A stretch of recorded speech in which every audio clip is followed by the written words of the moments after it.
Some prayers don't make a sound, they just wait. I found him on the edge of an abandoned lot outside Buffalo, New York, the kind of place winter forgets on purpose.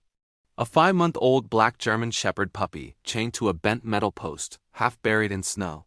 He wasn't barking, he wasn't crying. He was staring down the road, like someone was late, not gone. I was doing a welfare sweep that afternoon, checking dogs left outside after the storm. The city looked empty.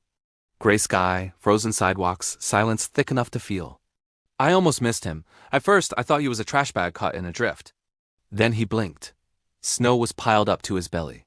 The chain was frozen into the ground. His fur was stiff with ice, eyelashes dusted white. Every breath came out in tiny clouds that vanished too fast. He looked unreal, like a statue carved from frost and forgotten. I turned off the truck and just sat there, listening to my own heartbeat. Shelters were full. Every foster home was packed. We didn't have space, but he was running out of time. When I stepped out into the cold, he didn't move. No flinch, no pull on the chain. Just a deep, exhausting tremble that rattled the metal softly. "Hey, buddy," I said, keeping my voice calm. "I'm Noah, I've got you." His eyes never left my face. Up close, he looked smaller and older, ribs outlined under frozen fur. A metal bowl beside him held water split solid like cracked glass. The collar around his neck was stiff, buried in ice. I wrapped my hands around the chain and pulled. The sound of metal tearing free from ice cracked through the lot. Any other dog would have jumped. He didn't. That's when it hit me. Either he was too weak to react, or he'd already learned that noise never meant help. I worked the chain loose link by link, fingers going numb.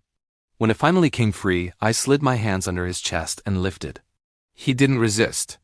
He folded into me and tucked his nose into my jacket like he'd been saving that spot. In the truck, I cranked the heat, wrapped him in a blanket, and watched him take tiny sips of water like he didn't trust it yet. He leaned against my leg and stayed there. At the clinic, the room went quiet fast. Cold pause. Pale gums, skin rubbed raw where the collar sat too long. Not dramatic enough for headlines, just slow damage from being left. He didn't react when the stethoscope touched his chest. Didn't flinch at drop trays. Didn't respond when they clapped behind him. The vet looked at me gently. "He's deaf. Likely from birth." Suddenly everything made sense. The silence. The waiting. The way he never barked for help that never came. I sat by his kennel that night, one hand resting where he could see it. Every time the door opened, his eyes snapped toward it, hoping. By morning he was a little warmer. A little stronger. I started using hand signals, eye contact, simple gestures.